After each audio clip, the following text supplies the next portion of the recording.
الرحمن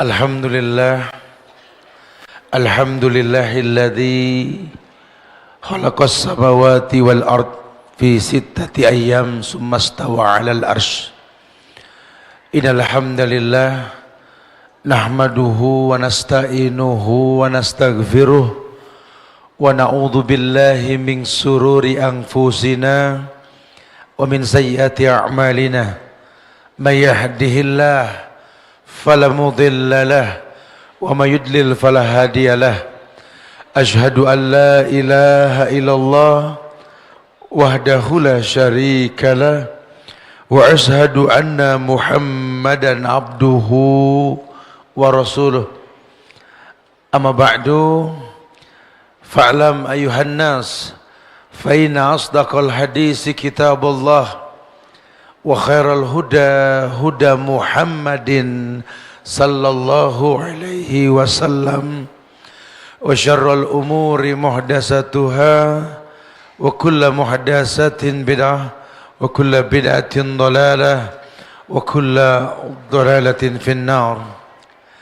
Ma'asyiral muslimin wal muslimat, sahabat-sahabat, jejak sahabat yang Allah muliakan dunia dan akhirat.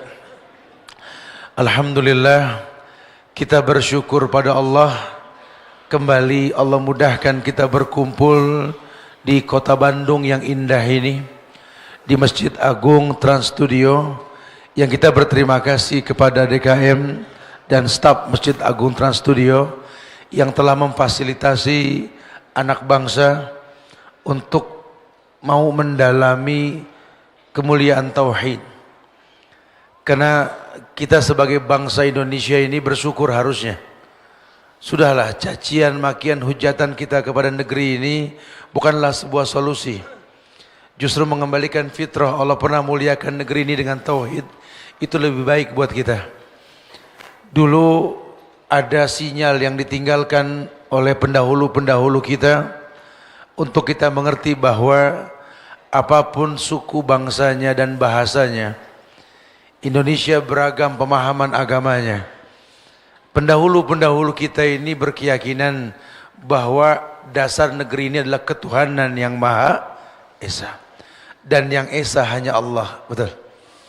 Ini sinyal untuk kita yakini. Harusnya sejak tercetuskan Pancasila ketuhanan yang Maha Esa, kita kompak menjaga negeri kita dari yang namanya syirik. Sudah tidak boleh lagi dukun ada di negeri kita, sudah. Apapun namanya.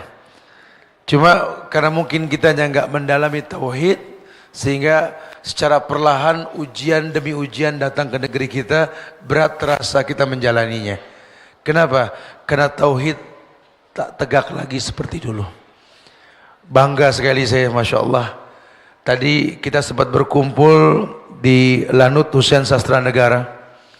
Kita berterima kasih sama teman-teman dari Angkatan Udara, wabil khusus Bapak Komandan Satar 15 Lanut Hussein Sastra Negara, Letkol Nurdin Muhyiddin, atau biasa kita panggil Bro Nurdin. Masya Allah. Semoga Allah berikan keberkahan melalui antum untuk bisa membantu berjalannya apa yang kita adakan pada kali ini, insyaallah. Begitu pula teman-teman jejak sahabat yang juga sudah jalan ke Bogor bertendang ke tempat kami untuk merencanakan kajian ini. Ku butuh maafmu Ibu. Subhanallah. Entah saya harus merangkai kata seperti apa untuk mengawali ini. Karena jujur, berat rasa hidup yang kita alami di dunia ini tidak akan pernah berat kembali kita rasa kalau Allah sudah ridho dalam hidup kita. Tapi ridhonya Allah ini sulit kita gapai. Yang paling gampang kita menggapai ridho Allah tersebut adalah dengan ridhonya orang tua. Kalau melihat judul "Ku butuh maafmu Ibu", ini menandakan manusia yang mengatakan ini mengerti bahwa dia punya masa lalu. Masa lalu yang dia sadari sekarang baru dia sadar dia pernah berbuat sebuah kesalahan. Ima dia mulai merambah dewasa atau ketika dia menjadi orang tua. Ini mumpung teman-teman semua berkumpul di tempat ini, entah berapa ribu ini semuanya saya nggak paham ini. Tapi mudah-mudahan ini menjadi sebuah bukti bahwa tauhid itu betul-betul bisa menggetarkan kota Bandung. Sehingga kota yang penuh pahlawan ini pun akan kembali berjaya seperti dulunya. Masya Allah. Iya. Kadang manusia ini ketika setelah diuji oleh Allah, dia baru sadar bahwa ternyata kesulitan yang dia rasa dalam kehidupan ini memiliki sebab. Salah satunya dia tidak mendapatkan ridho orang tua. Entah kita nggak pernah tahu masa lalunya seperti apa. Ketika dia sudah mulai dewasa, dia sudah mulai tahu. Dirinya pun makin hari makin penuh kekurangan. Bukan makin penuh dengan kelebihan. Bahkan ketika ayat yang kita hafal dan kita rutinkan berdoa, wabil khusus buat orang-orang yang menjelang usia 40.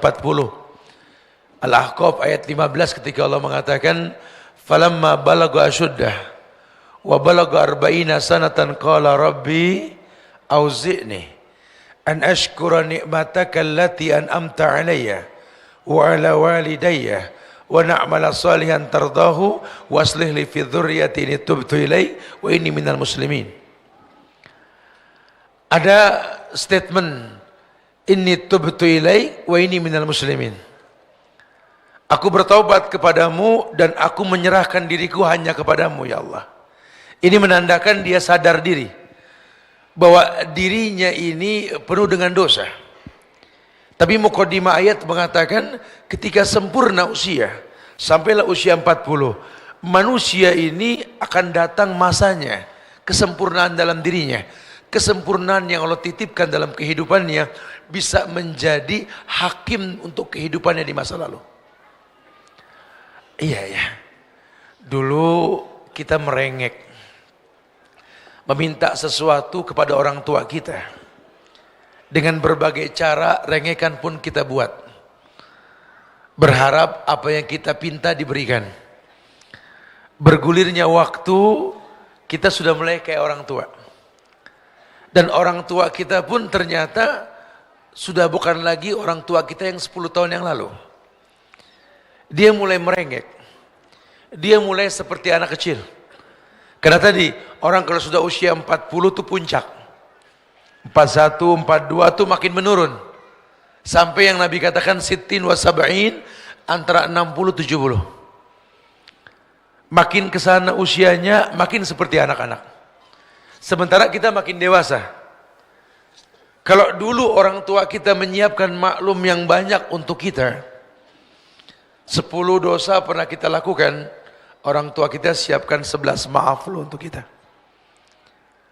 Dulu kita pernah berbuat 100 maksiat dalam hidupnya, pun dia siapkan 101 maaf untuk kita. Rengekan kita sesuatu yang membuat dia terbangun di malam hari. Tangis kita membuat dia bahagia bahwa anaknya sedang hidup. Karena kalau bayi lahir kan dibikin nangis. Tangis bayi itu lambang kehidupan. Sehingga kalau ada bayi menangis, orang tuanya bangkit. Walaupun malam hari. Ibu, apa yang membuat engkau bangun di malam hari? Anakku menangis. Kau bisa tahu itu suara anakmu? Iya. Walaupun dibarisin berapa banyak bayi, ibu bisa paham jenis suara tangis anaknya. Tapi kan tidak ada yang membayar per liter air susumu. Tapi kan tidak ada yang menggajimu. Bahkan yang memujimu pun tidak ada. Ketika kau kurang tidur di malam hari, kau bangun pagi hari dalam kondisi kurang istirahat. Mukamu pucat, tak ada yang punya empati kepadamu. Kenapa kau mau lakukan itu? Dia anakku. Dia anakku. Aku tahu bahwa anakku memang mampunya menangis. Dia tidak mampu yang lain. Lihatlah. Mulai tumbuh dewasa, mulai tumbuh besar kita di hadapannya. Barang-barang indah yang pernah dia beli dengan cara mencicil, kita bisa pecahkan semudah kita menghancurkan. Marahnya, murkanya tidak seperti murka kita ketika orang tua kita berbuat salah kepada kita. Rasa maklum yang dia berikan kepada kita, ini yang membuat kita nggak akan pernah bisa mengalahkan jasa mereka. Cuma hiruk pikuk dunia ini membuat kita lupa. Kita seperti ayam yang mati di lumbung, penuh dengan padi, penuh dengan gabah, cuma mati karena kebanyakan. Sama dengan ketika kita merasakan kasih yang teramat sangat dari ibu kita, kita lupa bahwa kita nggak bisa menemukan di tempat lain. Cuma karena keseringan kita mendapatkan itu, ada orang lain yang memberikan. Mungkin saat itu lebih baik ketimbang yang diberikan orang tua kita, kita bisa berpindah hati. Cuma gara-gara kecantikan istrimu dan calon istrimu, lucunya anakmu, hebatnya posisi pekerjaan yang sekarang kau berada di atasnya, rumah KPR yang baru kau ambil, yang tak kau pandang halal dan haramnya, kau lupa itu semua kau dapat karena doa orang lemah yang menanti kedatanganmu. Kau lupa kamu bisa seperti ini, ada sebuah bagian doa yang pernah dipanjatkan oleh orang tuamu. Sejak dalam kandungan dia sudah meminta kepada Allah sambil berkata dengan sakit yang dia rasa, Rabbi habli minas salihin. Dia tidak menuntut kau jadi apa, yang dia minta cuma satu, Rabbi habli minas salihin. Ya Allah, berikan kepadaku anak yang saleh. Dia tidak menuntut anak yang tampan, anak yang cantik, anak yang kaya, tidak. Yang kubutuhkan anak yang saleh. Entah dia paham atau tidak, tapi Islam menggiring kita untuk mengerti bahwa kelak pun nanti yang masuk ke lubang kubur kita pun doa anak yang soleh, bukan tampang anak yang soleh. Bukan. Ya kita berharap kesempurnaan, iya. Cuma Allah nggak melihat pada penampilan kita. Nabi mengatakan, Inna Allah la yanzur ila suwarikum, wala ila ajsamikum, walakin yanzur ila qulubikum wa a'malikum. Allah tidak melihat pada penampilan kalian. Allah tidak melihat pada performance kalian. Allah tidak melihat. Yang Allah lihat hati dan perbuatan kalian. Karena di hatimu ada akal, di hatimu ada iman. Orang tua yang berilmu sejak kecil anaknya dijaga menatap pandangan buruk, mendengar sesuatu yang buruk, menyentuh yang buruk, melangkah pada yang buruk, karena dia berharap hatinya bersih. Bukankah sering ditekankan bahwa hati ini tergantung yang dilihat, hati ini tergantung yang didengar. Apapun yang kau lakukan dalam kehidupanmu, itu mewarnai hatimu. Orang tua yang berilmu bukan cuma mengatasnamakan Rabbi habli minas solihin. Soleh ada sebabnya.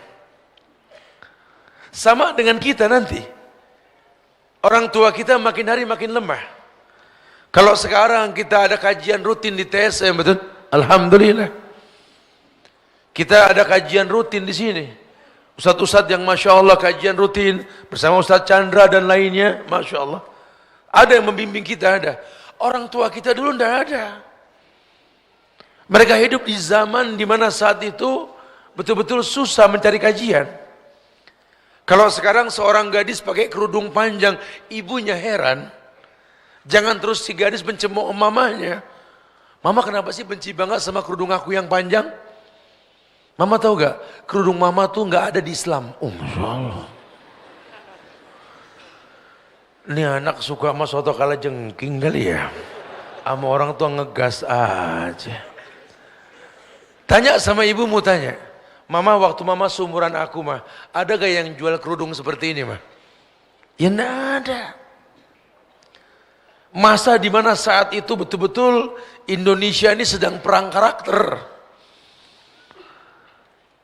Ejaan yang disempurnakan menghilangkan tulisan Arab di negeri kita, betul. Walaupun jelas bangsa ini merdeka atas berkat rahmat Allah, nyaris anak bangsa ini nggak paham penyebab datangnya rahmat. Walaupun Pancasila tegas sebagai dasar negeri kita, ketuhanan yang Maha Esa, saat itu orang nggak paham mana syirik, mana tauhid. Bahkan bangga untuk menyebarluaskan kesyirikan guru-gurunya. Mereka enggak tahu hadis Nabi yang mengatakan man kadzdzaba alayya muta'ammidan falyatabawa maq'aduhu minan nar. Barang siapa berdusta mengatasnamakan diriku, kata Rasul, dia beribadah tanpa contoh diriku dan mengatasnamakan diriku, suruh ambil bangku duduk di neraka. Bahkan Imam Malik menyabarkan kepada kita semua. Beliau mengatakan bahwa man ibtada fil Islam bid'atan yaraha hasanah faqad za'ama anna Muhammadan khana risalah. Orang yang membuat sesuatu yang baru dalam agama dan dia anggap baik, ini kata Imam Malik bin Anas, bukan kata Ustaz. Gurunya Imam Syafi'i. Dia telah menganggap Nabi Muhammad mengkhianati kerasulannya. Allahu Akbar. Kalau bid'ah saja dianggap mencemooh Nabi, menganggap Nabi enggak sempurna, apalagi kesyirikan, masa itu nak tak ada yang mengingatkan kami nak? Di mana ada kajian sebanyak ini nak? Paling Idul Fitri, Idul Adha nak? Itu pun tak ada yang mengajarkan kepada kami doa untuk saling mendoakan ketika Id. Kalian sudah sampai dakwah kepada kalian. Manakala datang Id, Idul Fitri, Idul Adha, katakan taqabbalallah minna wa minkum siyamana wa siyamakum salihul a'mal insyaallah minal a'idin wal fa'idin. Jadi saya ucapkan sekalian ya, karena masih masuk bulan Syawal nih ya, mudah-mudahan Allah terima ibadah kita nih selama bulan Ramadan ya, bisa menjadi sebuah amal soleh. Kita menang dalam kehidupan ini insyaallah. Masya Allah. Dulu enggak ada nak. Dulu yang ngajarin kami cuma selamat hari raya Idul Fitri, mohon maaf lahir dan batin, begitu doang. Kami enggak ditekankan siapa yang merujukan kata-kata ini. Nabi pernah nak, jujur nak, enggak ada yang menggiring kami untuk sebuah kebaikan nak. Makanya ketika sekarang kamu lebih baik daripada kami nak, ilmu yang kau miliki untuk menutupi kekurangan kami. Seorang pemuda, seorang pemudi yang berilmu, dia tahu sekali apapun kondisi orang tuanya, karena masa lalunya yang mungkin tidak terdidik dengan cara yang baik. Islam hanya mengatakan, wa in jahadaka ala an tusrika bi ma laysa laka bihi ilmun fala tuti'huma wa sahibhuma fid dunya ma'rufa. Kalaupun orang tuamu kafir, jadi insya Allah orang tua kita enggak nih, tapi kalaupun orang tuamu kafir dan mengajak kamu untuk berbuat kufur, berbuat syirik, kacamata Islam mengatakan fala tuti'huma, jangan dipatuhi. Karena ini sudah bicara akidah. Ini sudah bicara akidah. Ya kalau bahasa teman-teman bikers itu CC boleh beda, akidah harus sama bro. Iya dong ya. Ini bukan masalah CC, bukan masalah jenis 2 tak, 4 tak atau matic, bukan. Itu motor dipakai kemana bro? Kalau dipakai buat maksiat mendingan bakar tuh motor. Karena nikmat yang bakal ditanya, betul. Karena dulu orang pakai kuda, sekarang kuda besi. Di atas kuda besi ini kita bisa mentauhidkan Allah. Di atas kuda besi ini kita bisa menjadi ulil albab, mulai belajar bersyukur. Masya Allah. Iya. Orang yang berilmu, orang yang tahu bahwa ilmu yang dia miliki ini bukan untuk menjadi hakim buat orang di hadapannya, apalagi itu orang tuanya. Orang tuamu kafir, mengajak kamu pada perbuatan syirik, fala tutihuma, bukan wala tutihuma, fala tutihuma. Cepat, kamu jangan patuh, ini akidah, urusannya Allah. Kita bisa bersahabat di mana saja. Lihat pendahulu kita itu. Saat itu di zaman Indonesia merdeka 1945, suku bangsa berbeda, betul? Maka ada istilah Bhinneka Tunggal Ika. Bahasa berbeda, karakter kita berbeda. Cuma beliau titipkan sebuah semboyan indah. Tapi ingat, perbedaan ini enggak merusak Tuhan yang Maha Esa. Jadi sampai kapanpun tolong jaga pemimpin negeri ini harus berketuhanan yang Maha Esa. Dan yang Esa cuma Allah. Ini tanggung jawab. Maka orang muslim enggak boleh berkata, alah pemimpin Islam tat, banyak yang enggak jujur tat, tapi dia Islam. Mendingan orang kafir jujur, tapi dia kafir, betul? Salah sekali. Ini orang suka salah paham. Dikemas seperti apapun, maksiat adalah maksiat. Dikemas seperti apapun, yang namanya dosa adalah dosa. Kita lupa bahwa Allah berikan berkah melalui orang Islam. Kalau orang tuamu tidak muslim dan dia mengajak kesyirikan, sampai selevel itu jangan kau patuhi, cepat jangan kau patuhi. Tapi ingat, wasahibhuma fid dunya ma'rufa, bukan fasahib.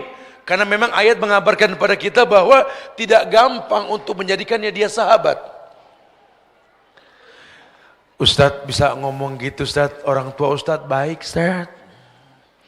Orang tua saya ya Allah Ustadz, dari zaman saya kecil Ustadz, itu dia kalau nggak ngelihat saya nggak nyuruh Ustadz.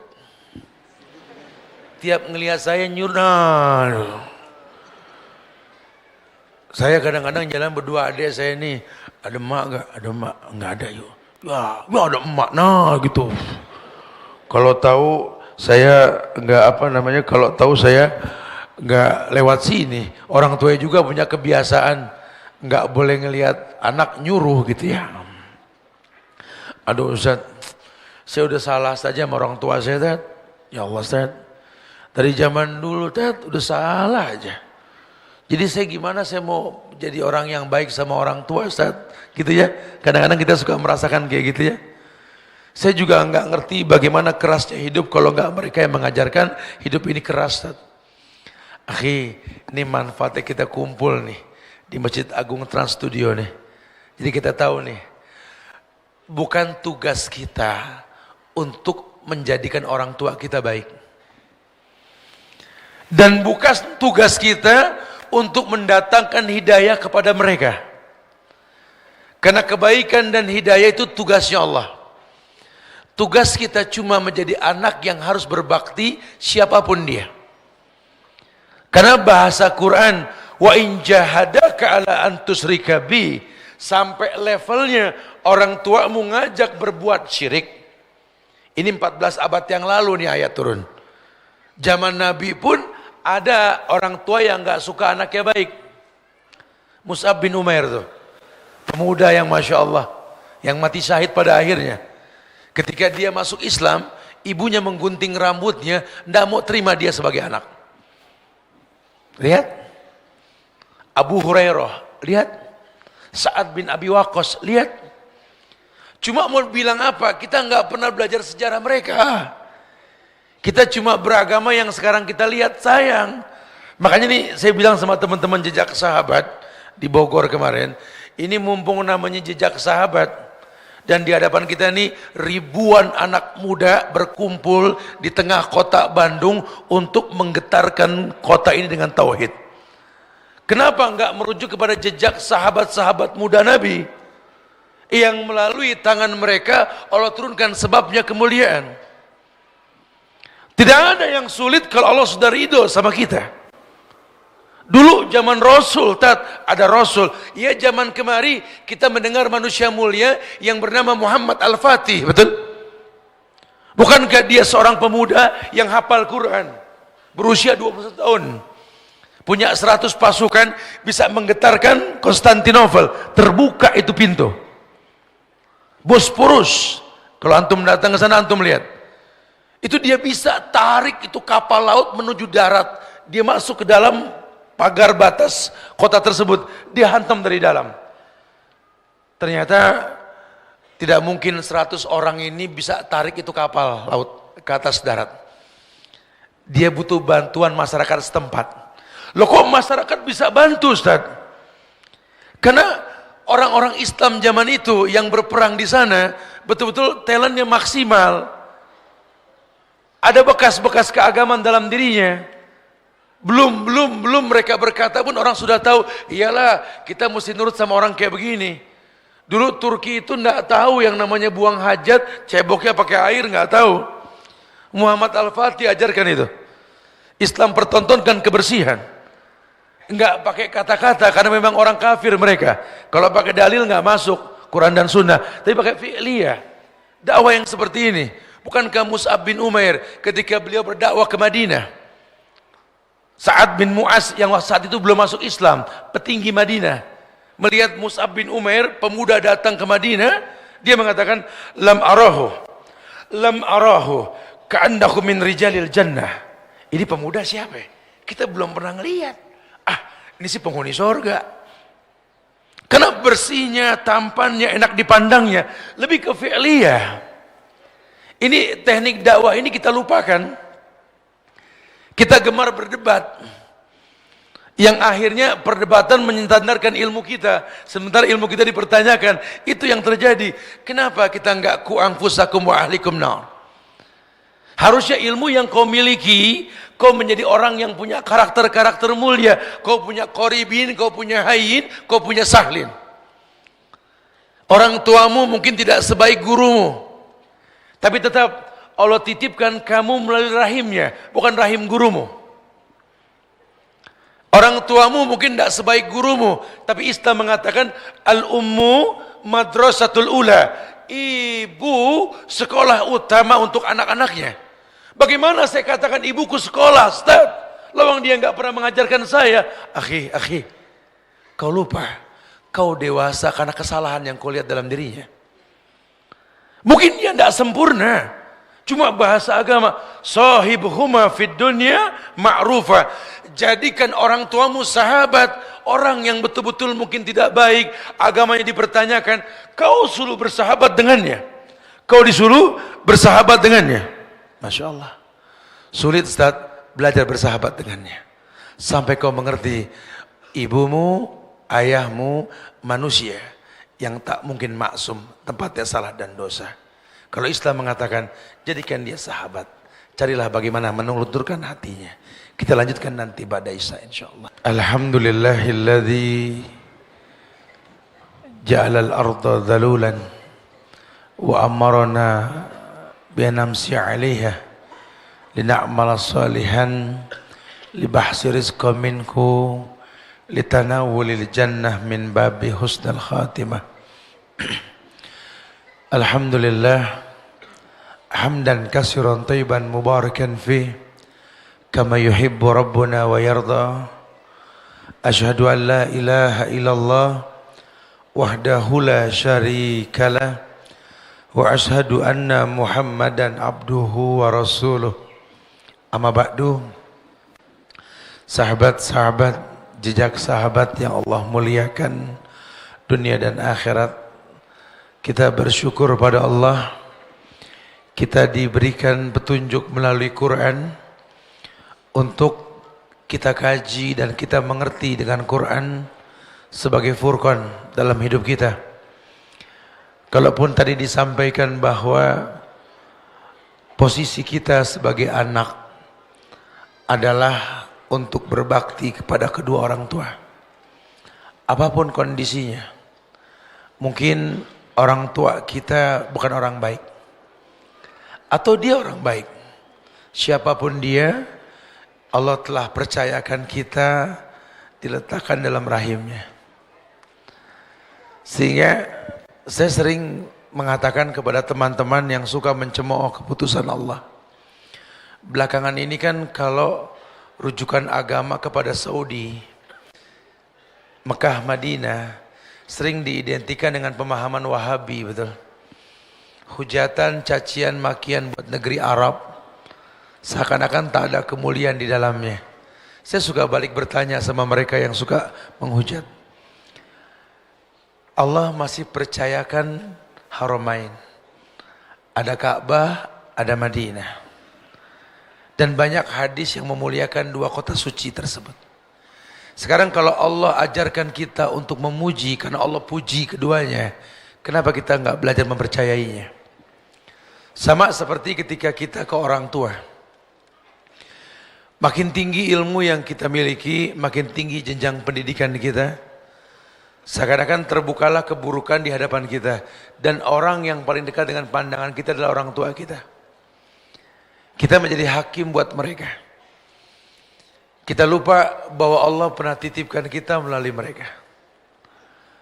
Kita lupa bahwa yang kita butuhkan itu bukan pengakuan salah dari mulutnya. Tidak. Apapun kondisinya yang Allah ajarkan kepada kita, sahibuhuma fid dunya ma'rufah. Jadikan keduanya sahabat. Sahabat dalam hidupmu. Coba kalau sudah pakai bahasa persahabatan, kamu ketemu sahabat bahagianya seperti apa coba? Harap-harap cemas dengan kedatangannya. Bertemu ketika reuni dengan sahabat-sahabat di masa lalu. Istilah sahabat ini istilah orang yang kita sayangi, yang kita sukai, yang kita siapkan maklum yang banyak atas kesalahan yang dimiliki. Nah, Allah katakan sahibhuma fid dunya ma'rufah. Bahkan ditambahkan ma'rufah, terang-terangan, jadikan orang tuamu sahabatmu. Mungkin kau lihat kesalahannya, siapkan maklum untuknya. Tujuannya apa? Tujuannya untuk menggapai ridhonya. Karena apalah arti nama besarmu di mata manusia? Apalah artinya nilai yang kau miliki setiap bulannya, minggunya, atau hariannya?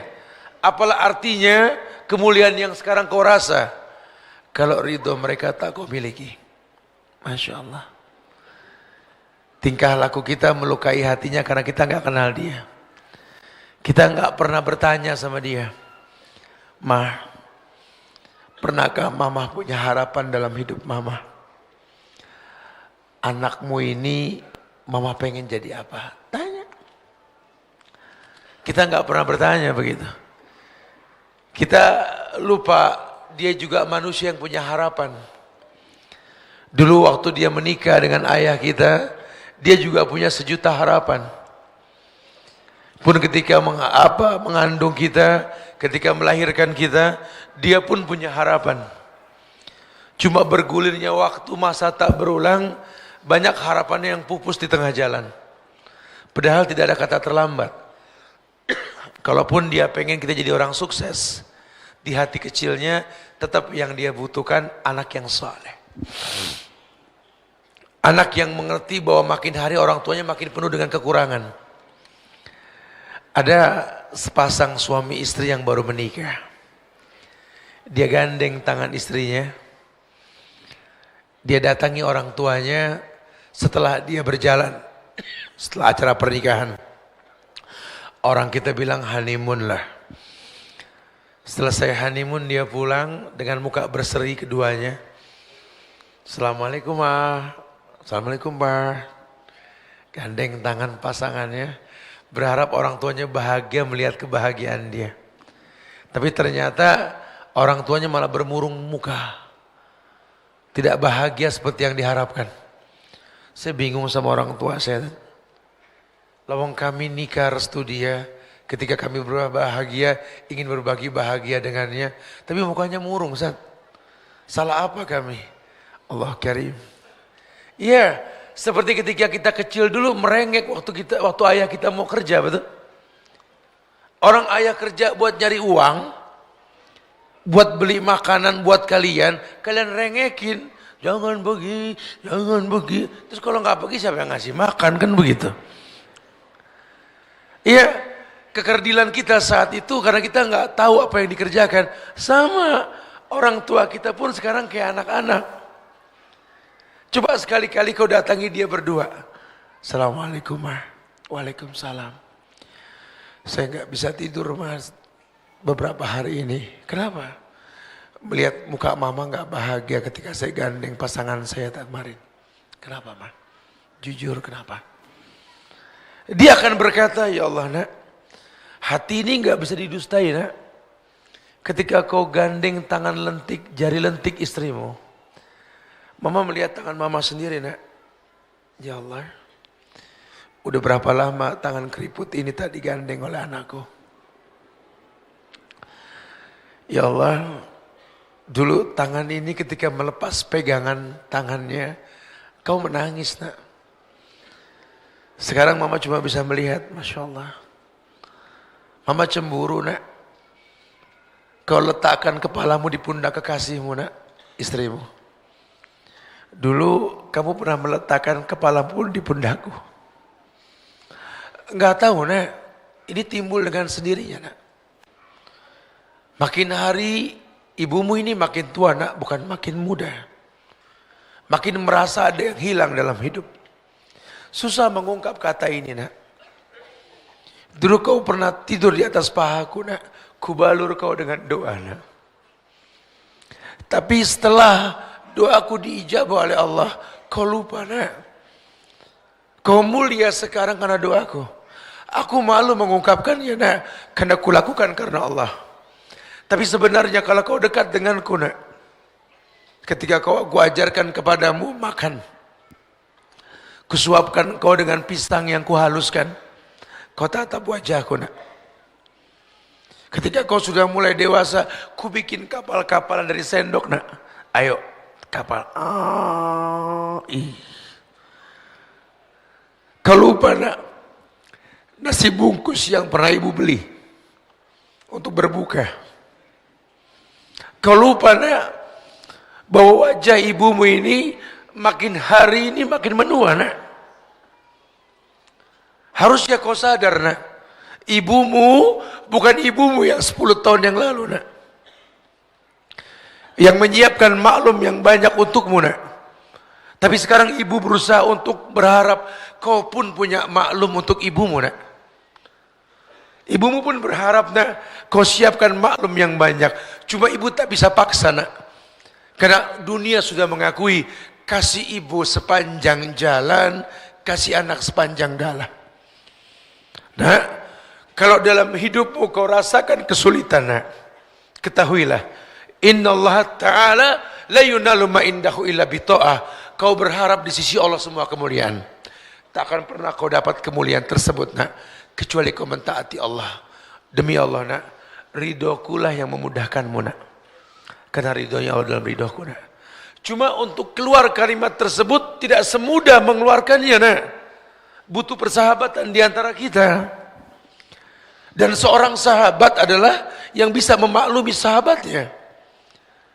Kalau nanti ibumu banyak kekurangan nak, kau tahu nak, aku bukan aku yang dulu. Kalau dulu kau bawa teh manis tumpah, aku tersenyum sambil berkata, kamu ini, sambil diseka itu tumpahannya. Tapi nanti ketika aku bawakan kau minum tumpah di rumahmu dengan ubin marmer yang mewah, karpet yang tebal dan mahal, maukah kau menyiapkan maklum lagi seperti kusiapkan maaf untukmu nak? Kalau kau sulit menatap wajah ibumu ketika hidup ini nak, cobalah nak, luangkan sedikit waktumu nak. Temui aku ketika aku tak sadar kau datang nak. Ketika aku tidur. Dulu aku pernah membuka kamarmu nak. Aku teringat sabda Nabi yang mendoakan Hasan dan Husain, u'idzukuma bikalimatillahi tammah min kulli syaitan rajim min hamatin wa min ainin lamah. Aku pun pernah membuka kamarmu nak. Kubacakan doa ketika kau tak sadar, aku mendoakanmu nak. Aku bangun di malam hari, tak ada yang tahu, kupanjatkan tangan ke langit, ku minta kepada Allah, Rabbi habli minas solihin. Kau tak tahu nak, aku berharap kau tahu. Datanglah nak, ketika ibumu terlelap nanti nak, tatap wajah tua ini nak, berbisiklah dengan hatimu nak, subhanallah, mama, kerut di kening mama sudah mulai banyak. Lihat mata mama yang indah, yang menarik hati papa. Sudah tampak keriput di bagian kelopaknya. Lihatlah, matanya yang hitam sudah mulai bersepah putih. Lihat, bintik hitam sudah mulai tampak, jelas kulit tuamu. Bibirmu tak indah lagi mah, napasmu mulai terpenggal. Ya Allah, kau sisakan waktu yang singkat untuk aku mendapat ridhonya. Nah, sadarilah nak, peganglah tanganku yang keriput ini nak, rasakan hangatnya nak. Karena mungkin sebentar lagi daging bangkai dingin yang kau pegang nak.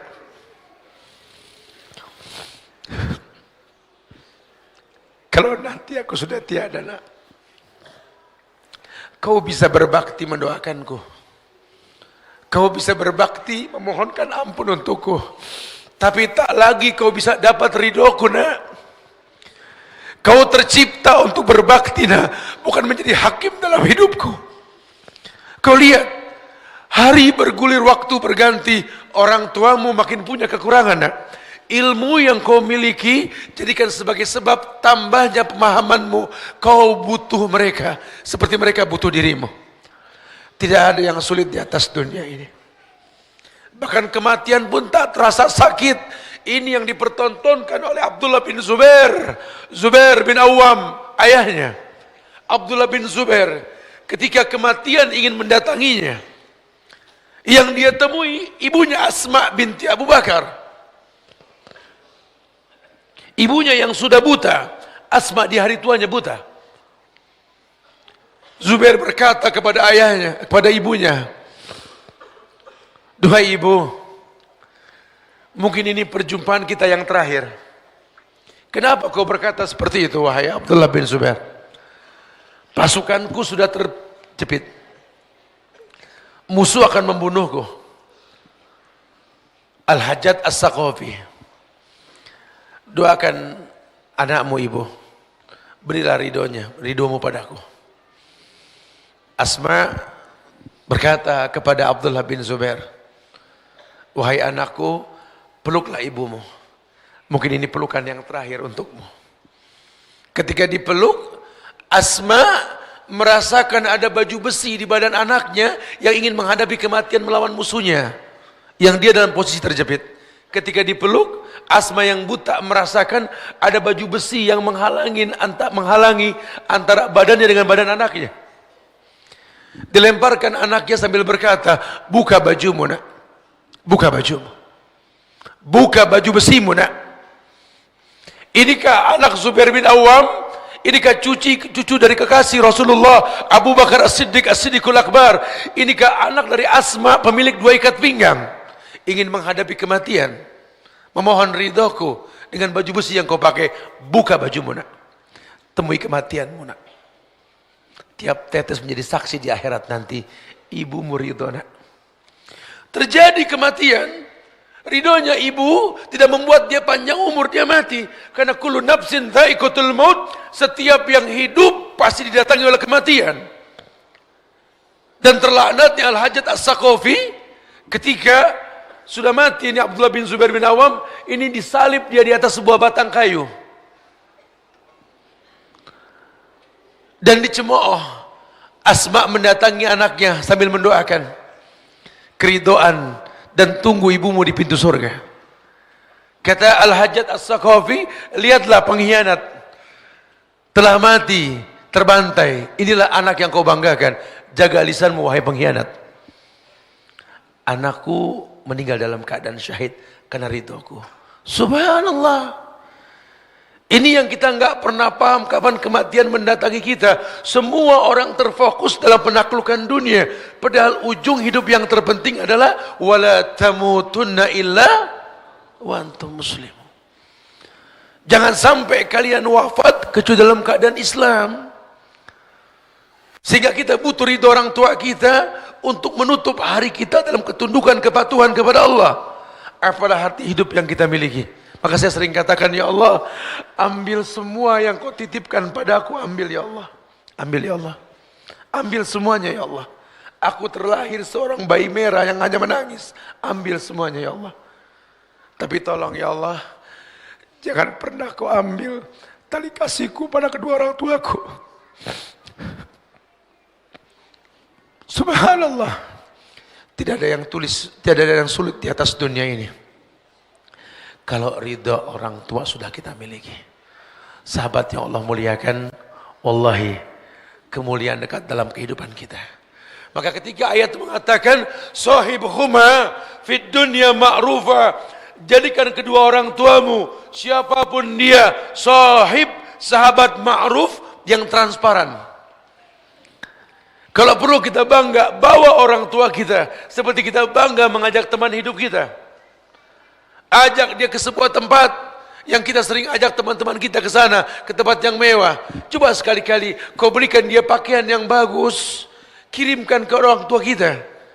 Hei, kau bawakan apa ini, nak? Itu baju baru, mah, pakai, mah. Buat apa baju baru buat mama? Saya pengen jalan sama mama. Seperti kita kasih ke orang teman kita, pakailah. Kalau nanti kau berjalan denganku dengan pakaian yang seperti ini. Masya Allah. Coba bikin bangga hatinya. Ajak dia ke sebuah tempat makan yang mewah. Kalau memang kita mampu silakan. Atau ke tempat makan yang memang dia sukai, lakukan. Atau paling tinggi, yang paling indah, mengumpulkan dua pemandangan mulia di muka bumi ini. Kumpulkan uang, mulai kita pikirkan. Kalau benda dunia bisa kita cicil, kenapa kita enggak berpikir umrah untuk kedua orang tua kita? Kalau perlu jejak sahabat ini memberikan fasilitas buat teman-teman ini untuk tabung umrah. Sehingga satu waktu nanti kita, ya Allah semoga dimudahkan. Saya akan bimbing kalian, bawa orang tua kalian, yuk kita putari Ka'bah. Tatap dua pemandangan indah di muka bumi ini. Memandang Ka'bah, memandang wajah orang tua. Karena dua benda inilah yang kalau kita lihat, sunnah kita membaca doa. Bacalah doa ketika melihat Ka'bah. Allahumma antas salam, wa minkas salam, fahayna rabbana bisalam. Tapi kalau melihat wajah orang tua, Allah yang mengatakan, wahfid lahuma janaha dhulli minar rahmah, wa qul rabbirhamhuma kama rabbayani shaghira. Merendahlah kau di hadapan orang tuamu, sambil kau tatap wajahnya, sambil kau katakan, rabbirhamhuma kama rabbayani shaghira. Ya Allah, kasihi mereka ya Allah. Seperti mereka mengasihiku waktu aku kecil dulu ya Allah. Lihat cara Islam. Tujuannya jelas. Tidak ada yang sulit di muka bumi ini kalau ridho Allah sudah kita gapai. Dan ridho yang paling dekat, ridhonya orang tua. Orang tua saya sudah nggak ada, gimana Ustaz? Pamanmu, tantemu, itu orang tuamu. Adik kakak ayahmu, adik kakak ibumu, itu orang tuamu. Seperti seorang tua yang tidak punya anak, keponakan adalah anak. Ya Allah, mulailah kita flashback. Aslih nafsak, yasluh lakan nas. Kritisi dirimu, orang lain akan terkritisi dengan sendirinya. Maka ketika kita mengkritisi diri kita, iya ya, ternyata kesulitan yang kita alami, masalah yang tak kunjung selesai, ujian yang tak memiliki jawaban, ya Allah, Allah persulit semuanya. Untuk menghilangkan kesulitan tersebut, yang paling mudah, jadikan orang tuamu sahabat dalam hidupmu. Kalau dia sudah senang dengan hubungan persahabatan dengan kamu, maka tidak ada yang sulit di muka bumi ini, insya Allah. Subhanallah. Mudah-mudahan Allah getarkan hati kita ini untuk setelah ini temui orang tua kita. Ambil tangannya, rasakan wangi kulitnya. Rasakan.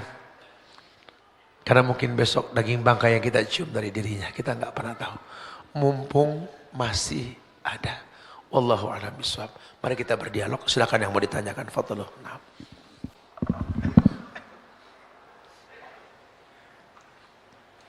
Sobat muda sekalian, Masya Allah. Luar biasa kajiannya pada malam hari ini Ustaz. Semoga kita menjadi sahabat-sahabat bagi orang tua kita. Ya. Semoga kita menjadi anak yang soleh. Amin. Semuanya.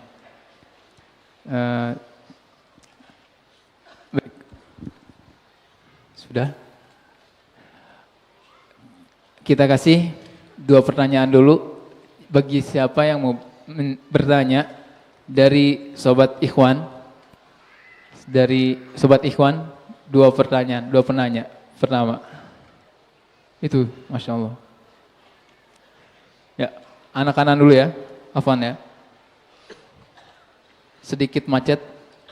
Ustaz sebentar, macet Ustaz. Fadhal. Oh, Ustaz. Afwan ya.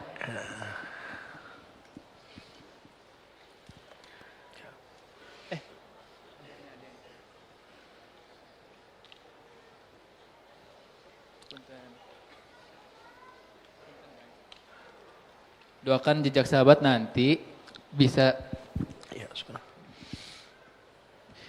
punya mic tambahan ya buat penanya nanti insyaallah. Oke. Ana hampir nyampe. Oke. Afwan, boleh diri, boleh regang. Assalamualaikum. Namanya siapa? Panji. Kang Panji, silakan tanya. Assalamualaikum warahmatullahi wabarakatuh. Waalaikumsalam warahmatullah. Bismillah. Saya ingin bertanya, saya selalu mudah menangis kalau mengingat ibu saya.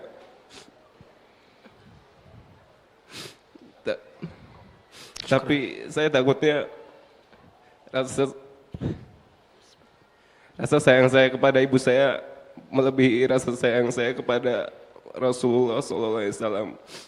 Apakah saya salah? Baik. Akhi, memang tumpang tindih permasalahan yang kita rasa ini karena keterbatasan kita. Kalau kita sudah mengenal Islam yang benar, Allah dan Rasul tidak boleh pernah jadi nomor 2 dalam hidup kita. Cuma mau bilang apa, kita nggak belajar tentang itu. Makanya kita mau berkumpul di pengajian ini untuk mengenal Allah dan Rasul. Kalau orang tua kita dihina, nyawa kita siap kita berikan, betul.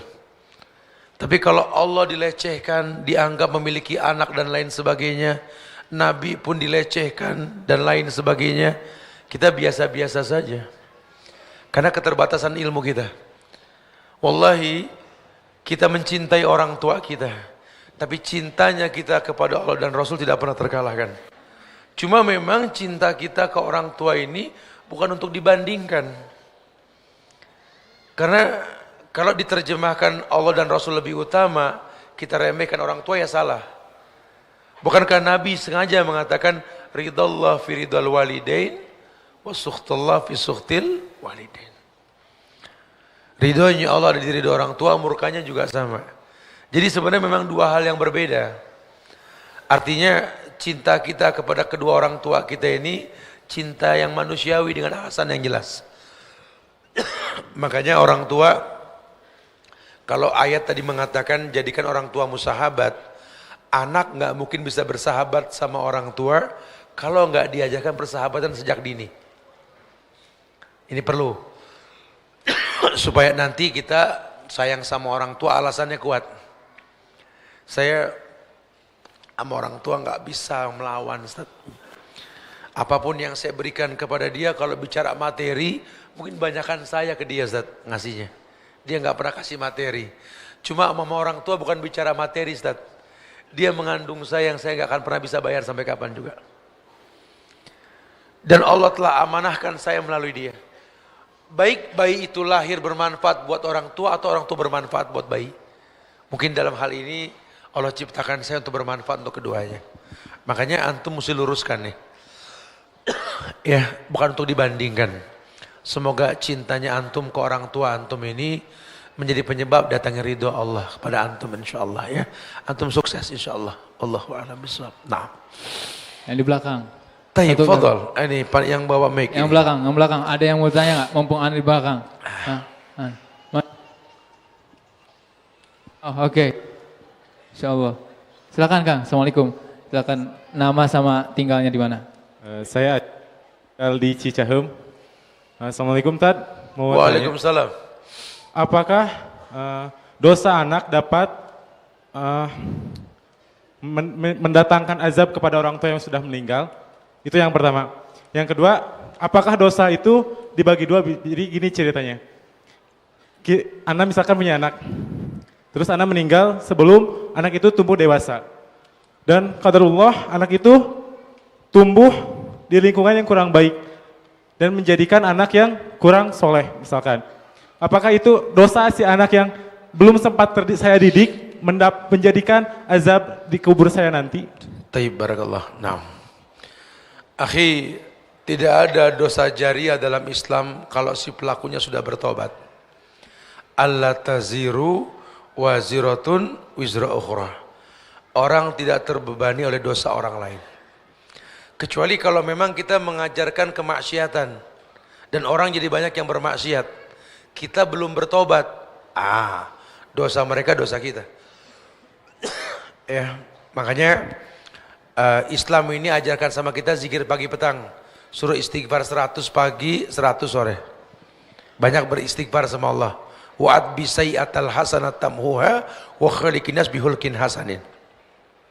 perbarengi maksiat dengan tobat.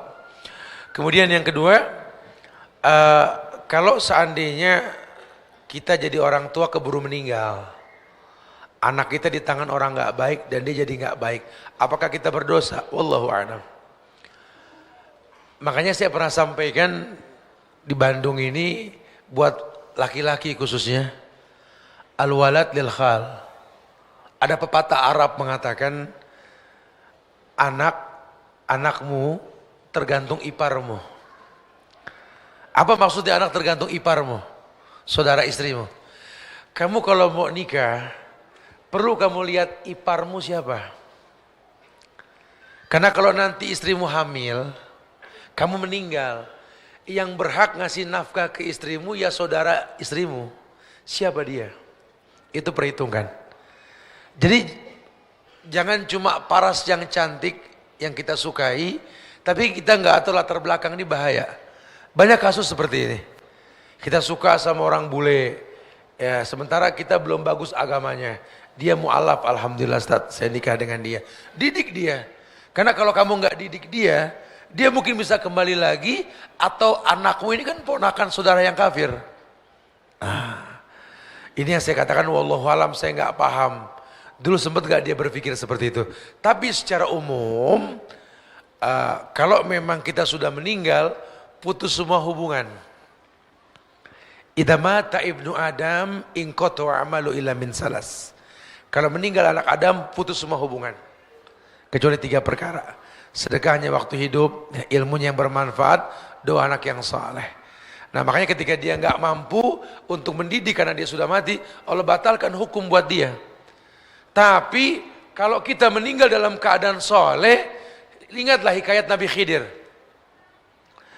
Ketika merapikan dinding yang sudah runtuh di sebuah tempat, beliau mengatakan, di bawah dinding ini ada harta karun milik 2 anak yatim yang orang tuanya soleh. Lihat, solehnya orang tua menjadi penyebab Allah jaga anak-anaknya.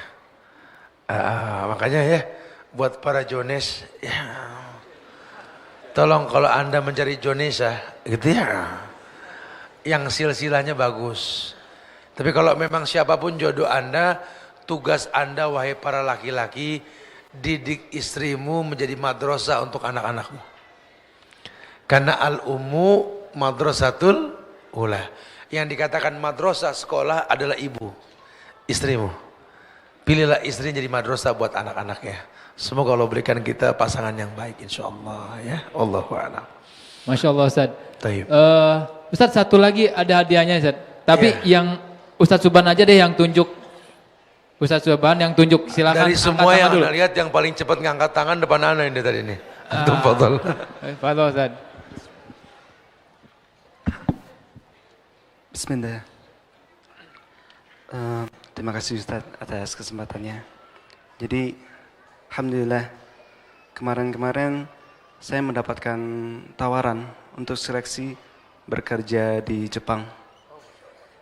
Dan seperti yang kita tahu, kerja di Jepang itu waktunya 14 jam non-stop gitu Ustaz. Dan di sana bukan negara muslim. Tapi ketika orang tua saya mendapatkan kabar itu, mereka sangat gembira. Dan mereka seolah-olah ridho kepada saya untuk bekerja di sana dan mengikuti seleksi itu Ustaz. Tapi yang saya takutkan Ustaz, kalau misalkan saya pergi ke sana, bagaimana saya berbakti kepada orang tua saya Ustaz? Apakah dengan cara pergi ke sana adalah berbakti saya untuk orang tua saya? Karena saya ada ketakutan ketika saya pergi ke sana, saya malah futur karenanya, digelapkan oleh dunia yang gemelapannya di sana. Barakallahu fiik akhi, Masya Allah. Wallahi ana sih optimis Indonesia ini akan berjaya 5-6 tahun ke depan.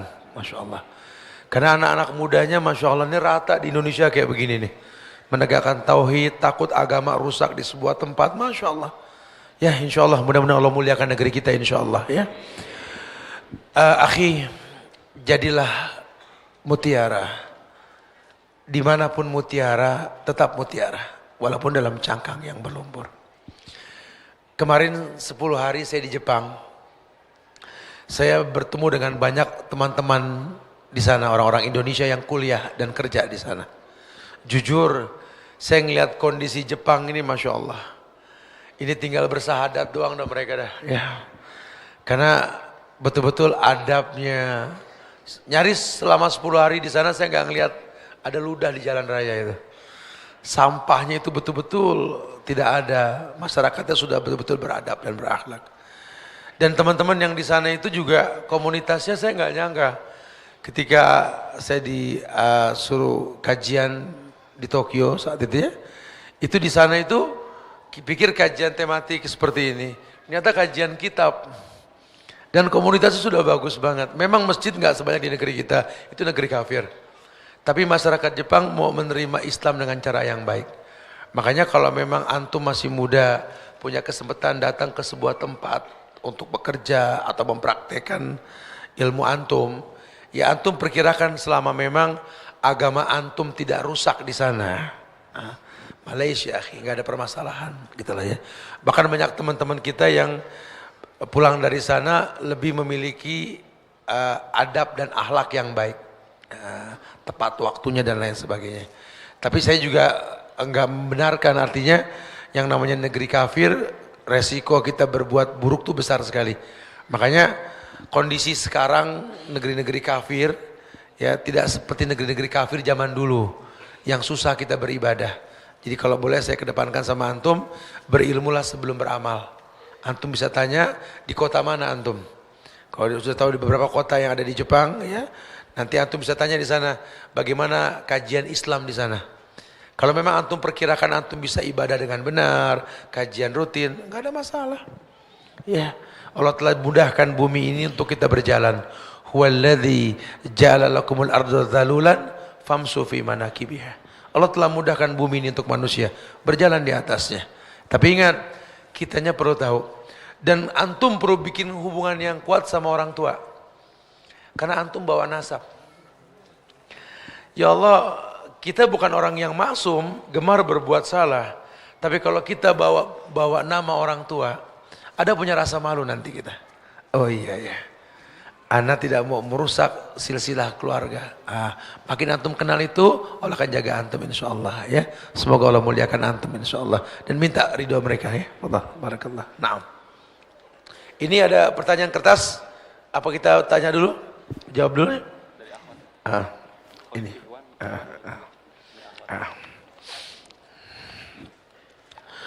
Assalamualaikum Ustadz. Ibu dan saya dan ayah saya sangat menginginkan saya segera menikah. Banyak Jones ini nih masalah. Dan saya pun berharap begitu Ustadz. Mohon doakan, cuma mohon doa ini ya. Masa ya 3.000 orang lebih nggak diijabah sama Allah. Kita doain biar dia dapat pasangan yang soleh. Salah satu di antara kalian. Aminnya jangan ketahuan, amin gitu loh ya. Ya. Kata Nabi, la ta'tazu fid du'a, rawahul Hakim. Jangan suka enggak serius sama doa, yang serius. Ini orang baik minta doa ya, kita doakan semoga dimudahkan. Assalamualaikum Ustaz. Saya ingin bertanya Ustaz, jika seorang muslimah sudah menikah, kemudian ada sedikit kesalahpahaman di antara suami dan ibu, maka yang harus kita patuhi itu siapa Ustaz? Sedangkan yang saya ketahui setelah menikah, surga istri itu berada pada suami. Mohon penjelasan Ustaz. Iya, sebenarnya ini kajiannya besok pagi nih. Ya, di Sinamon kita kajian pada datang. Muat gak nih datang semua ya? Itu kita akan bahas tentang pelabuhan cinta ya. Jadi orang harus tahu rumah tangga itu seperti bahtera. Ya, di mana bahtera ini akan berlabuh di sebuah pelabuhan cinta. Ya, kalau cinta yang betul akan memberikan jawaban yang betul. Anda cinta sama suami Anda karena Allah. Sehingga kalau nanti ada perbedaan antara menantu dengan mertua, itu manusiawi. Ujian mertua ya mantu, ujian mantu ya mertua. Cuma kita bukan hakim di antara keduanya. Tapi kalau dari awal kita orang berilmu memilih orang yang baik, kita akan tahu nanti.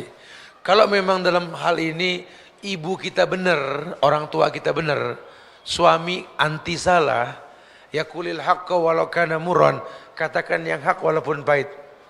La ta'ata li makhlukin fi ma'syatil khaliq. Tidak boleh taat kepada makhluk untuk maksiat kepada Allah Al-Khaliq. Ya, maka dahulukan orang tuamu, boleh. Tapi kalau posisinya memang orang tuamu salah, suamimu benar. Ya, bagaimana Ustaz kalau saya pilih orang tua suami, orang tua saya ini mungkin kecewa Ustaz. Memang harusnya sejak awal ketika kalian menikah, konsekuensi ini harus dipahami sama orang tua. Ya, jadi gugur hukum kalau memang dia di posisi yang salah.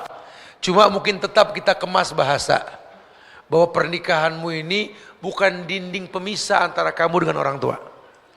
Bahkan kalau bisa ini pernikahanmu ini jadi perhiasan dalam hidup orang tua kita. Jadi kalau perlu suami itu nggak tahu kalau orang tua kita punya salah. Seperti istri pun nggak perlu tahu kalau orang tua kita punya kekurangan dan kesalahan. Rumah tangga kita sudah berbeda dengan rumah keluarga kita. Suami istri ini punya kehidupan sendiri. Si istri punya masa lalu dengan keluarganya, suami juga sama. Istri jangan biasakan mengeluh tentang kekurangan keluarganya di hadapan suami. Pun suami jangan mudah curhat dengan istri tentang kekurangan keluarganya. Karena ini awal mula kehancuran. Ya, suamimu bukan anak mereka, seperti kamu bukan anak mertua. Sehingga stok maklumnya ini enggak sebanyak kandung. Maka kebiasaan buruk menjelaskan aib keluarga dengan orang lain, ini jangan dibiasakan. Ya, sudah perjelas saja dalam masalah ini siapa yang benar, siapa yang salah. Kalau memang orang tuamu yang salah, kemaslah nasihat supaya dia enggak tersinggung. Jangan bandingkan dia dengan suamimu. Begitu pula sebaliknya. Wallahu a'lam bishawab. Nah, ada lagi? Assalamualaikum warahmatullahi wabarakatuh Ustaz. Afwan, ana mau tanya Ustaz, apa yang harus kita prioritaskan terlebih dahulu antara menjaga ibu di rumah atau pergi ke kajian? Allah Karim. Ana nggak tahu kondisi ibunya seperti apa. Karena kalau memang ibunya sakit dan urgent mesti ditunggu, tunggulah dia. Kajian ini ada rekamannya di YouTube kok. Bisa diambil, mudah sekali. Ya jangan dibawa pakai perasaan, bingung nanti. Tapi kalau memang orang tua kita sakit, bisa ditinggal, izin. Orang yang melangkah ke majelis ilmu, itu seperti melangkah ke surga. Sahalallahu lahu bi tariqan ilal jannah. Allah mudahkan dia ke surga. Dan taman-taman penuntut ilmu ini taman-taman surga yang kalau kita berdoa bisa mustajab. Apalagi kajiannya tentang orang tua tadi.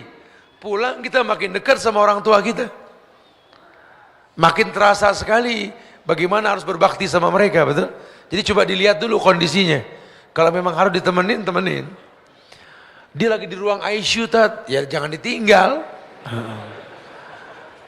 Tugas antum talqin kalau sudah begitu. Ini kajian sekarang sudah ada sosial media kok. Kita bisa live, betul? Kita bisa lihat sambil nunggu mereka. Sehingga mudah sekali, nggak dibikin bingung. Iya, karena kondisi ibu saya sakit dan masih dalam masa pemulihan. Walaupun sebenarnya ibu saya sudah mengizinkan. Ya kalau dia sudah mengizinkan datang, tapi cepat kembali. Sambil jelaskan tadi Bu, ketika saya datang ke kajian, ya Allah Bu, makin terasa banget sayang saya sama kamu Bu. Masya Allah ya. Ibu jadi bahagia. Sebenarnya orang sakit itu cuma butuh dihibur. Ya, kenapa kalau dibawa ke rumah sakit dia jadi sembuh? Karena banyak yang nengokin. Jadi coba aja deh. Makanya hikmah dibalik orang tua sakit apa? Biar pada ngumpul. Kalau udah ngumpul dia senang, dia akan bahagia dengan sendirinya. Semoga Allah kasih kesembuhan buat ibu kamu insya Allah ya. Dan diberikan kesempatan untuk bisa berbakti lebih lama lagi insya Allah. Mana sana kasihan tadi. Bagaimana caranya berbakti kepada orang tua di perantauan, Ustaz? Apakah sedekah dan istighfar yang kita persembahkan untuk orang tua yang belum beriman dan yang belum beriman akan sampai, Ustaz? Iya, kalau memang dia belum meninggal, doakan semoga Allah berikan hidayah. Jangan eman untuk kasih hadiah yang halal. Karena hadiah yang halal itu jembatan hidayah buat hatinya. Ustaz, saya di rantau mau berbakti gimana sama orang tua, Ustaz? Allahu Akbar. Ini zaman canggih. Kenapa anak orang bisa kita beliin handphone? Kok orang tua kita nggak beliin handphone? Kita seneng ketemu teman video call, mesem-mesem gitu ya. Pernah gak kita mesem senyum kita ini buat orang tua kita? Assalamualaikum ma, ya Allah mama masya Allah ya, mau masuk TV gitu ya. Apa kabar mas, sehat? Kan bisa. Ini handphone bukan buat bikin dosa gitu loh. Ini handphone canggih sekali. Sekarang kita bisa berdialog sama orang tua kita, betul? Kalau perlu ini, kalau pengen berkah nih handphone kita, yang pertama kita dengar suara mereka. Nggak ada kata sulit sama sekali. Makanya di rantau ini macam-macam. Ya, semoga Allah mudahkan kita untuk mengasihi mereka walaupun di rantau. Wallahu a'lam. Ada lagi? Ini Ustaz. Ya. Ini Ustaz. Ada Akang yang mau bertanya, Ustaz. Fadal. Tapi dari tadi bingung katanya mau ngomongnya gimana? Ayo, Kang. Ayo, berdiri, Kang. Duduk aja. Jangan. Si Akang ini punya bayi juga, Ustaz, katanya. Ini anak punya hadiah kayaknya baju bayi, Ustaz. Langsung, Kang. Silakan. Namanya sama tinggalnya. Fadal. Assalamualaikum, Ustaz.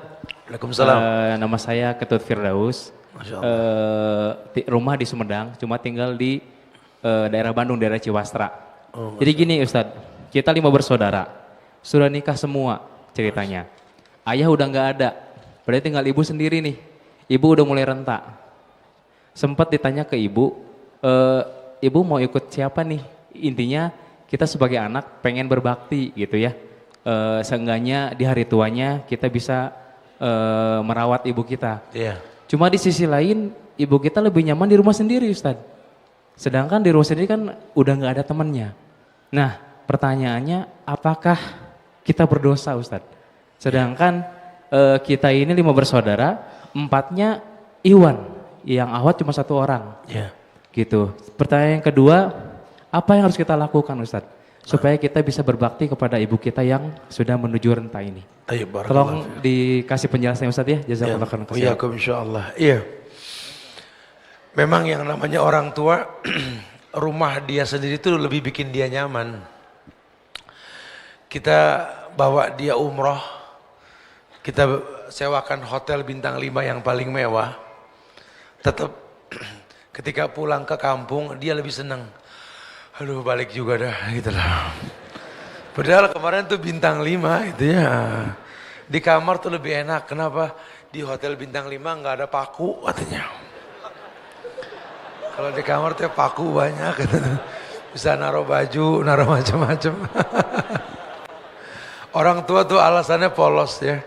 Tapi nggak apa-apa, ahi, fattakullaha mastata'tum, bertakwalah semampunya. Karena kan dari hati kecil antum dan saudara-saudara antum, di hadapan ribuan teman-teman ini berani berkata kayak begini, ini menandakan bahwa antum ini saudara, masya Allah, orang-orang baik semua. Ya, jadi antum banyak bertanya saya sama orang tua. Jadi bukan masalah tempat. Ya, kalaupun memang dia pilih di kampung, ya yang kita perlu pahami kan kondisi dia bukan kondisi dia yang 10 tahun yang lalu. Kalau dulu semua dia pegang sendiri, nyuci, masak, ngepel, nyapu, betul? Dia sudah renta sekarang. Tapi bisa gak dia nyaman tanpa merasa kurang? Berarti kan difasilitasi orang yang bisa membackup ini semua. Carikan orang yang baik yang bisa menolong orang tua kita. Adapun tentang masalah waktu berkunjung, ya konsekuensi orang dewasa. Gak bisa rutin karena ada aktivitas. Tapi jangan putus hubungan gitu loh. Itu yang dibilang bertakwalah semampunya. Atau sesekali disiasati ke orang tua kita untuk memiliki quality time. Ya per 3 bulan, per 4 bulan ya. Ya saya sama orang tua saya juga begitu. Dulu saya tiap hari bisa ketemu sama beliau. Tapi walaupun satu tempat, satu yayasan, cuma karena mobilisasi kadang-kadang nggak ketemu. Cuma saya bikin quality time. Bagaimana caranya dalam setahun 2-3 kali saya tuntun ibu saya untuk mengitari Ka'bah. Gitulah. Ada quality time yang mesti kita biasakan. Ya sehingga nanti itu bisa menutupi kekurangan. Ya, semoga Allah siapkan maklum dalam diri kita untuk itu semua insyaallah ya. Wallahu a'lam bishawab. Menjawab dua-duanya ya. Tayyib masyaallah. Ini Ustaz, anak Iya. motor nih Ustaz katanya. Wis, Walaupun bikers, beringas, Masya Allah. tapi sama mama, taluk Ustaz, sama mama katanya. Mau nanya tentang emak kan? Yuk, diri. Antum. Masya Allah. Masya Allah, keren banget. Namanya siapa sama tinggalnya? Nama Akbar Kosasi, tinggal di Bojong Soang. Tayyib barakallah. Assalamualaikum, mau nanya, gimana sih cara biar orang tua teh bahagia? Kadang dikasih materi pun tentang uang pun mereka kadang nggak ngebutuhin itu. Iya. Itu paling Tayyib barakallah. Mau jadi ustadz insya Allah katanya. Ini hadiahnya mana tuh? Memang kalau bicara kasih sayang sama orang tua tuh kita nggak selamanya bicara materi. Ya setelah. Kadang orang tua kita lebih kaya dari kita. Bukan itu permasalahannya. Makanya bro, tadi dijelaskan di awal, sohibuhuma fid dunya ma'rufah. Coba buat hubungan persahabatan dengan beliau. Sehingga kalau orang yang namanya sahabat akan tahu yang diinginkan sahabatnya walaupun tak terlontar dari lisannya. Ya, jadi nggak harus materi gitu loh. Harus tahu apa sih yang dia butuhkan. Karena kadang-kadang orang tua tuh yang dibutuhkan ya pertanyaan anak. Kita jadi orang tua, anak bawelnya innalillah, semua ditanya. Ntar kalau dia udah gede, kayak ada yang hilang. Kenapa Pak bengong aja? Nggak ada yang nanya gitu ya. Tadinya pusing berisik sama pertanyaan. Ya jujur, orang tua tuh seperti itu gitu. Dengan kita bersahabat, kita sering jalan sama beliau, duduk bareng, sering dengar keluh kesahnya, kan kita bisa menyimpulkan sebenarnya apa sih yang mereka inginkan. Nah kadang mereka membutuhkan sesuatu yang di luar dugaan kita. Ternyata dia pengen adik kita yang udah lama nggak datang. Ya kita usahakan gimana caranya adik kita bawa misalkan. Dan itu membuat dia bahagia. Ini yang dia butuhkan adik datang yang dibeliin pakaian dia nggak seneng. Lawang dia butuh orang itu datang kok. Dan banyak hal lainnya. Orang tua kita punya masalah yang dia punya kebiasaan ngobrol memecahkannya ketika sore. Sambil ngeteh sore. Itu hilang kebiasaan itu. Dia sedih. Dikasih uang sebanyak apapun, kalau dia nggak bisa ngobrol sambil ngeteh sore, nggak ada bahagianya. Perlu ada pengetahuan tentang kebiasaan yang mesti dirutinkan sama dia. Ya, semoga Allah kasih pengertian sama kamu untuk bisa membahagiakan kedua orang tua, insya Allah ya. Barakallahu fiik. Naam. Ustadz, sesi pertanyaan sebenarnya di hold dulu. Ada door prize. Iya. Hadiahnya kitab, ya. Kitab kajian rutin Ustadz. Nah, itu satu. Dan Ustadz juga besok, sebagai informasi, Ustadz juga besok ada lagi di Soreang, di Masjid Al-Fatu Pemkab Soreang. Bisa lanjut pertanyaannya di sana, betul Ustadz ya? Iya. Insyaallah. Pada maghrib, jangan lupa besok Ustadz di Soreang, di Masjid Al-Fatu Pemkab Soreang. Insyaallah. Fadhol Ustadz, untuk pertanyaan dan door prize-nya. Iya. Ini keuntungan dapat hadiah ini nih karena bukunya dikaji rutin di hari Senin, pada Ya, maghrib di Masjid Al-Kausar ya. Ini kajian rutin, insya Allah tanggal 16 besok ya. Betul Ustadz. Insya Allah ya bersama Ustadz Chandra nih, Masya Allah. Iya, akhi, akhwati fillah. Ada dua pemandangan yang indah di muka bumi ini. Ada dua pemandangan yang indah di muka bumi ini. Tolong sebutkan dua pemandangan tersebut dan apa doa yang kita baca kalau melihat keduanya. Insya Allah. Ayo. Antum, nah, betul. Kasih mic-nya, kasih. Tolong di open. Nah, ini. Assalamualaikum warahmatullahi wabarakatuh. Waalaikumsalam. Taib, yang pertama itu Ka'bah. Kata Ustaz tadi juga doanya Allahumma antas salam wa minkas salam tabaraka zal jalali wal ikram. Terus yang kedua melihat wajah kedua orang tua yaitu Rabbik firi warhamhuma kama rabbayani shogiro gitu.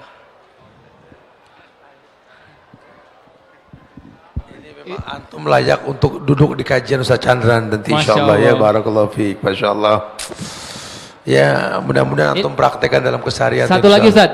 Ini agar terakhir door prize-nya siapa yang sudah mengamalkan daripada kajian Ustadz Subhan sebelumnya di Unisba. Pemuda menikahlah. Ini ada baju couple Ustadz.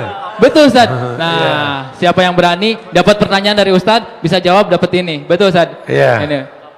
Udah nikah. Baru nikah. Bener.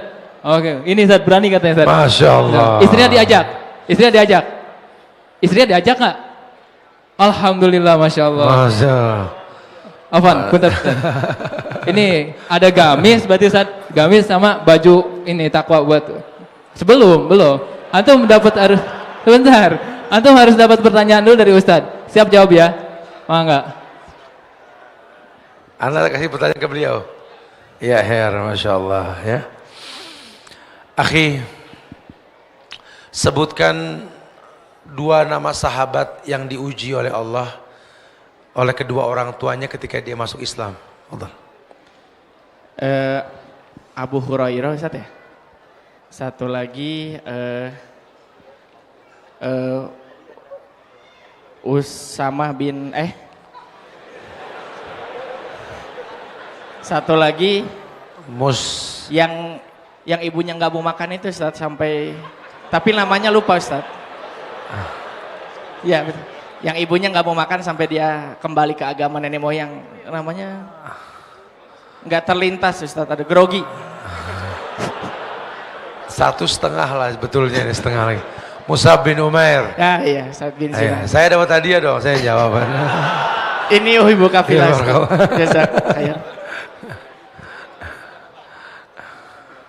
Insyaallah mudah-mudahan Allah lahirkan anak antum ini anak-anak jadi anak yang soleh nanti insyaallah. Amin, insyaallah.